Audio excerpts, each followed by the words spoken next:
how to get memorable and beautiful photos for your wedding day.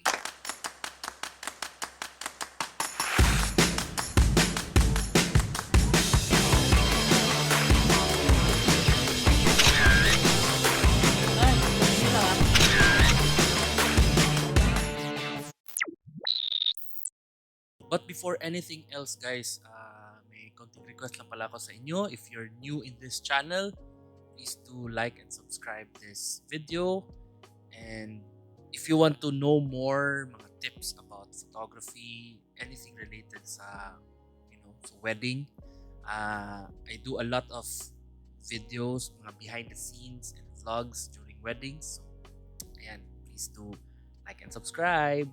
So, ito I listed some tips na I can share to you sa mga soon-to-be married couples that can really help on getting those magandang photos and memorable. I'm sure naman you'll be expecting and hoping na maganda yung mga pictures and memories ninyo on your wedding day, di ba? So, first is for you to do your homework.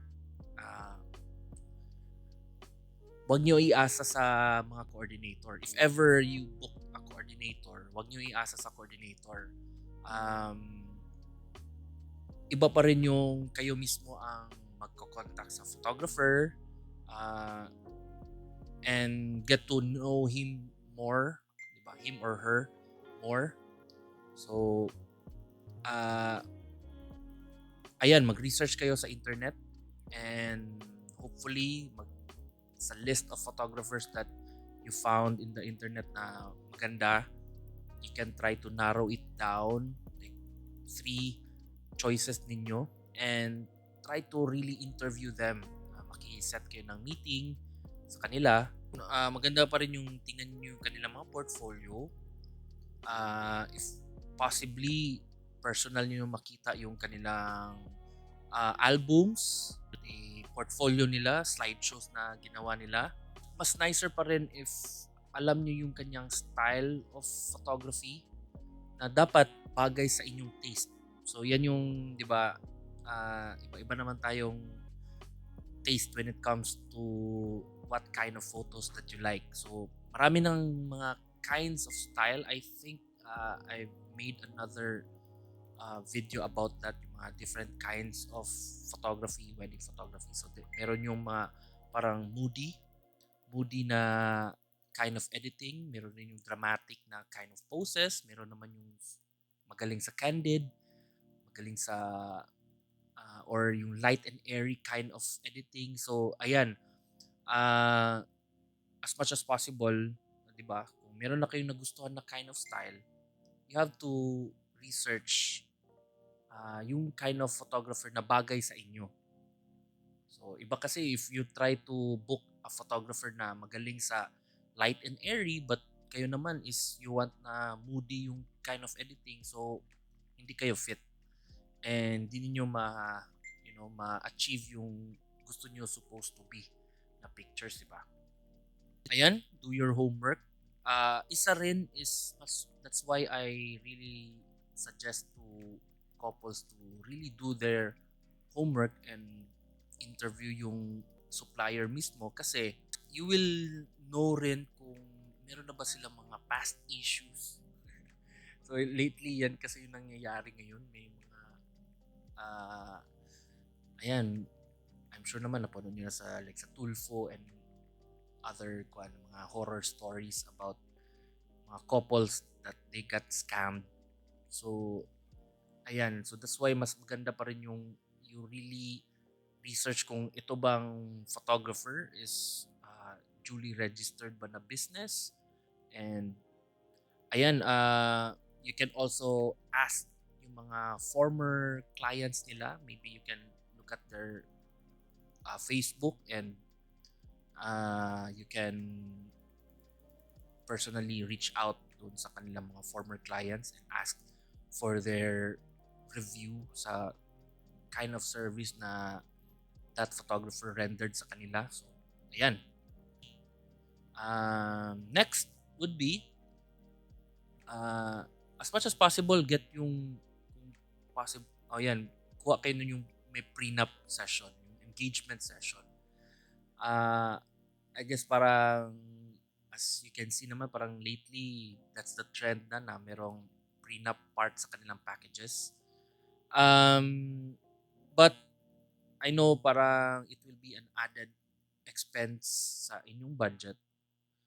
Pero ito yung during sa prenup kasi, it will be yung chance ninyo to get to know him or her much better. And during sa prenup, parang nagigauge nyo na how kanyang work ethics. Saka, ayan, magiging get to know each other, and you'll be very comfortable na to each other. So, by the wedding day, ayan, di na kayo walang hiyaan na. Yan yung sinasabi ko usually sa mga couples. So, you get to, ayan, very comfortable na, and at home na kayo to each other.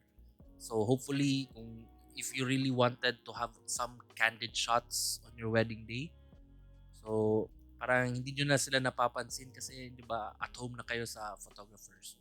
Ayan. That's why sinasuggest ko, if you can stretch pa a little bit and get the package na merong prenup. Ito rin, if ever, isa rin sa aking parang tip why you get the prenup. Kasi siya na yung kung sa makeup pa, di ba merong trial makeup for the bride. Ito naman sa prenup, at least alam nyo na anong kind of output yung gagawin ng photographer. Nakikita nyo na yung the way siya mag-direct sa inyo, the way siya mag-treat sa inyo. At least naman, if ever you're not satisfied sa kanyang work, I've already experienced that. Merong times na may mga couples na lumilipat sa amin kasi they did not like the way the photographer handled them. So, ayan, kesa, 'di ba? On the wedding day na, and hindi niyo pala nagustuhan ng kanyang work ethics. So, sayang naman yung wedding day na mismo. And next would be, make sure na you have nag-invest talaga kayo sa hair and makeup. So, dyan sa mga soon-to-be bride, kami naman ng mga photographers, hindi naman talaga kami magician talaga, and we cannot edit like of all the thousands of photos na kukunin namin on your wedding day. Mahirap naman na i-edit namin all the pictures. So, ayan, that's why isa sa aking masuggest is you really have to invest on magaling na hair and makeup artist. So, sa akin naman, I have a list of makeup artists na I recommend sa aking mga clients.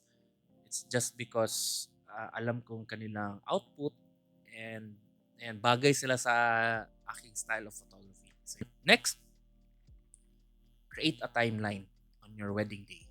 I'm sure naman it's a given na dapat may magandang timeline. You give ample time if you want to have beautiful wedding photos. As much as possible, wag nyo i-pressure.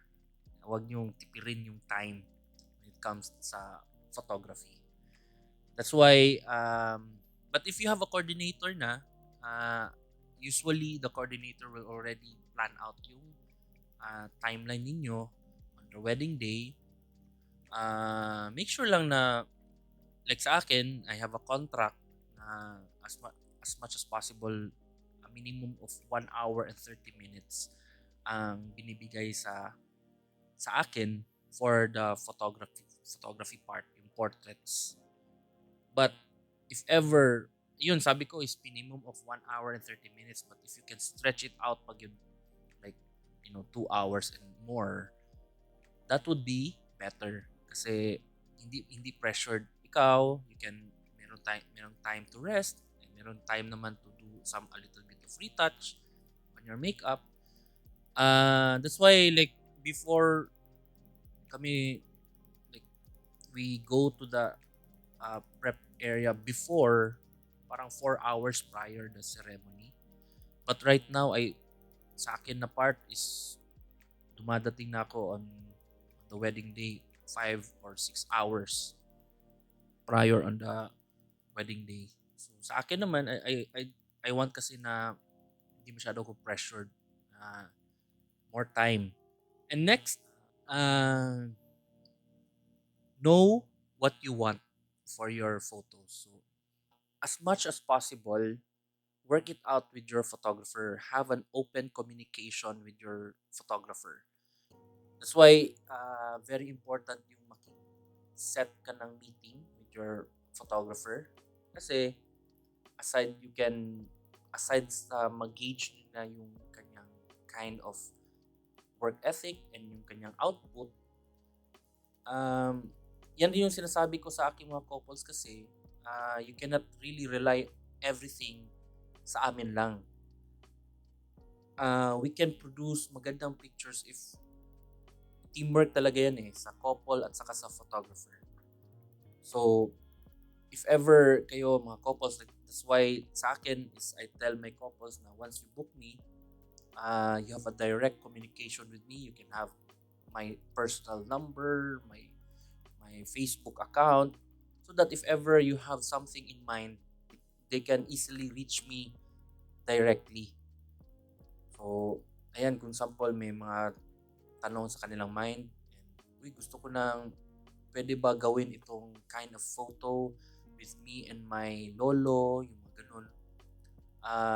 Work it out with your photographer talaga. That's why, ayan, maganda yung may personal meeting. And sa akin naman, I also take down notes sa mga request ninyo so that when the time comes na pagdating ng wedding day, I just open my iPad. That's where I list my mga notes na we've talked about during the meeting. And I also brief my crew na ito yung mga gusto ng clients, ito na kind of photos, and ito yung mga VIP nila na they want na makuhaan ng picture. So ayan, know what you want and try to I don't know with other photographers but that's what I tell my clients na as soon as they book me, they get my personal number and my Facebook account so that they can message me. And if ever may magustuhan sila ng mga pictures, mga inspirations, they can easily send it to me and I can put it on my notes. Ayan. Does it mean naman na kailangan talaga magawa yung mga everything na nandoon sa notes? But at least, di ba, kasi alam nyo naman on the wedding day, we really don't know what will happen on the wedding day. Kami naman na photographer, we just take photos of what happens on the wedding day. But if ever merong mga staff doon na pwede namin magawa, ayun, di ba? Much better, mas marami kaming notes. The more, kaysa ma-shock na lang kami and clients will tell us na bakit wala nyo nakunan ito, yung mga ganun na mga stuff. Kami, mga photographers, di naman namin alam lahat ng mga guests ninyo, kung sino ba yung kapatid mo, sino ba yung lolo, yung favorite mo na tita. So, ayan. Know what you want. And ito rin kasi is I tell my clients na sila yung director ng kanilang wedding. Sila yung bida. And kami naman is yung crew nila. And we're just there to document the day and do our part, do our art, photography. And ayan, nakasalalay pa rin sa couple yan, di ba? Example, if you want na candid and fun yung pictures ninyo, but on the wedding day, medyo anxious na kayo and hindi na kayo nagsasmile kasi I don't know, super stressed out na kayo of what happened. So, na hindi namin alam and we're trying to make you laugh but you're still, frowning pa rin. So yan, out of our control na yan. Next is to get help. I have clients, may mga brides ako na they really did their, ayan, may as in like super thick na notebook na sila with all the list of suppliers, notes, and everything. As much as possible kasi is when the wedding day comes, uh, release na yan, everything. Dapat kasi mag-enjoy kayo niyan eh. So, ayan, get help. So, that's why if you have the budget, and I really suggest pa rin is for you to get a coordinator para naman ma-ease yung mga decision making ninyo, contacting mga guests, suppliers ninyo. If ever you want na kayo na yung bahala and hindi kayo kumukuha ng coordinator, as much as possible, meron kayong point person na who will do the major decisions. Kasi iba naman na like on the wedding day na mismo, nandoon na kayo sa harap, nandoon na kayo sa altar, and tumutunog pa yung cellphone mo. And may mga guests na tatanong kung asan ba yung location ng simbahan, asan location ng reception, meron pa. Asan ba i-deliver yung lechon, what time i-deliver yung cake. So yun, as in, I have maraming mangyayari on the wedding day. And as much as possible, kayo couple, that's why we don't want we're afraid of the bridezillas because ma-affected talaga yung work namin. We will not be able to deliver yung magagandang candid and happy photos if you're there in front of the altar, and while we're taking photos sa inyo is naka-frown kayo and you're talking to anyone to, so yan, I hope you get the point. These are nangyayari talaga to. I've experienced it all. Ayan, mahirap lang talaga kasi couples, they have an expectations sa amin na na makukuha namin yung mga gagandang pictures, but eventually, ayan, hindi masyado. So, kasi super stressed out na sila. So, yan. Next would be yourself, relax, and have fun. Enjoy the moment. We cannot really assure you na on the wedding day it will be smooth sailing because meron talaga mangyayari niyan, mga minor things na example like ayan, yung mga usual mga guests na they will be asking kung asan ba yung simbahan, or meron tayong tita na gustong magpapel on your wedding day. Ayan, mga stressful things, but let it be na lang. If you really prepared for it na, pagdating nyo on the wedding day, let it be na kung what will happen on your wedding.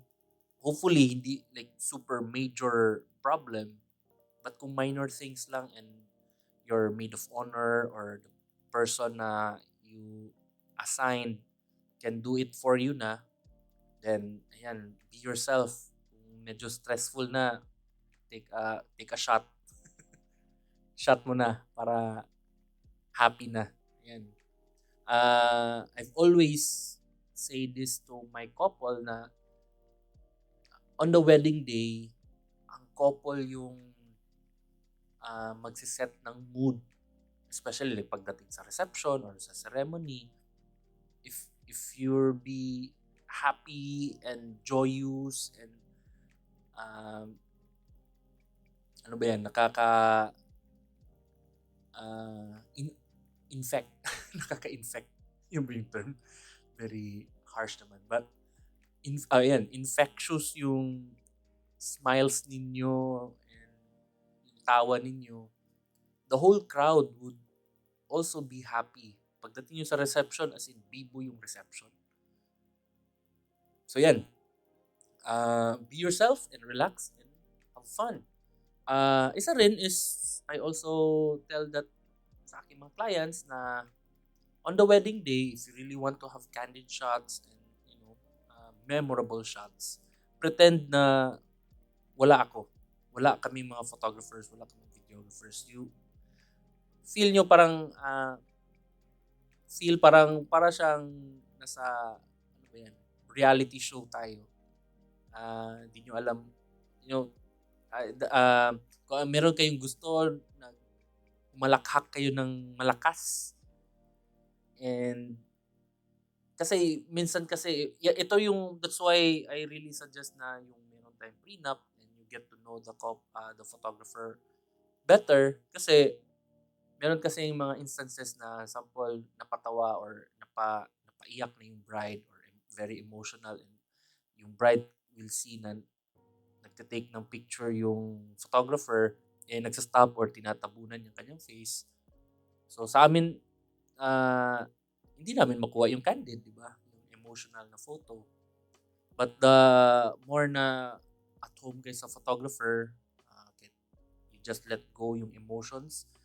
Kami yan yung role namin, di ba? We document, we tell your story, your special day through photographs lang. So, di ba, makuna namin yung candid na iyak kayo, finally seeing your brother na nasa abroad na dumating, di ba? Nagka-reunion kayo. So, ayan,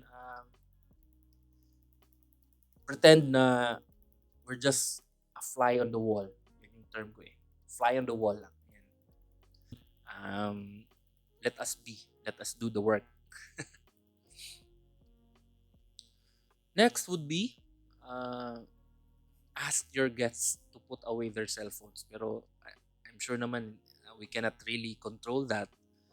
But that's why meron tayong like commentators on the wedding day. They usually uh, announce prior sa pag-start ng ceremony na to put away the cell phones. Kasi based on my experience, because of the cell phones, meron times na we want to take photos talaga ng candid on your like bridesmaids niyo, yung groomsmen, yung kanilang reactions, yung kapatid niyo, parents.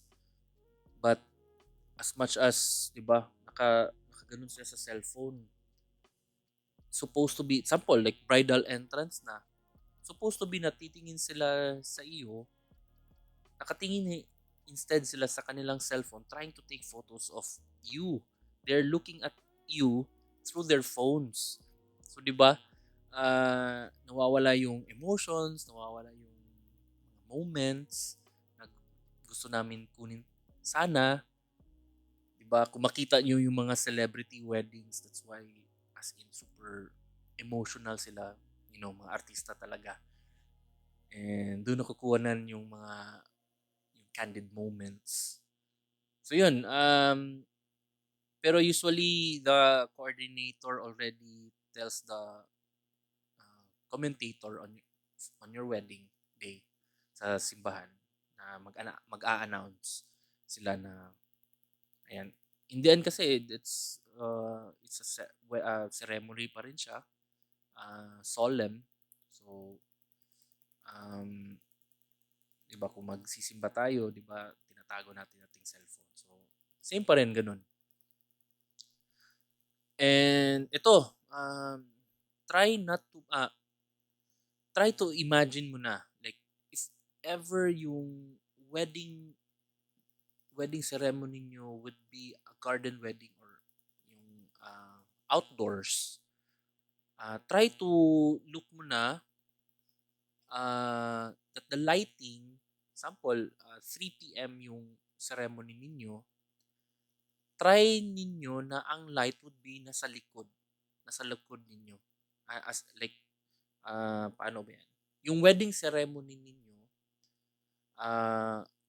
yung guest niyo will be nasa back yung light. Yung sample, yung afternoon light. Kasi what happens if they will be facing the sun, sample 3 p.m. and they're facing the sunset, all of them would be, frowning and covering their eyes because silaw yung light.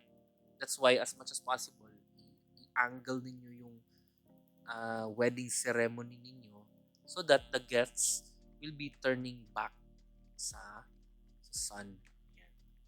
Ah, it will also be nice rin kasi sa picture, parang against the light. Kung kami naman sa photography, with using our lenses, professional lenses, gustuhan namin yung mga uh, backlight, yung ang mga against the light. Kasi nag-glow yung bright. Yan. Ayan lang, very tricky lang talaga yung mga outdoor weddings. So make sure, maybe you can ask your photographer or your videographer their thoughts. Example, if you're be booking a beach wedding or a garden wedding, outdoor wedding, you can ask for their opinion mo na kung asan nila ilalagay yung arch, yung altar. Ayan. I guess yun. Parang okay na yung mga tips na yun, di ba? So if you have more tips, baka meron kayong mga tips na you can also share to our viewers, please do comment down below. And ayan, it will also help them for their wedding preparations. Anyway, guys, if you want to see more of my works, you can visit my website. It's www.onehappystory.com. Our Facebook page is One Happy Story. You can just type sa search bar One Happy Story. It's One Happy Story Studios. And again, guys, this is Bonaserios. If you get helpful tips on this video, please do press that and like button, and also do subscribe na rin. And again, guys, thank you, salamat, and take care.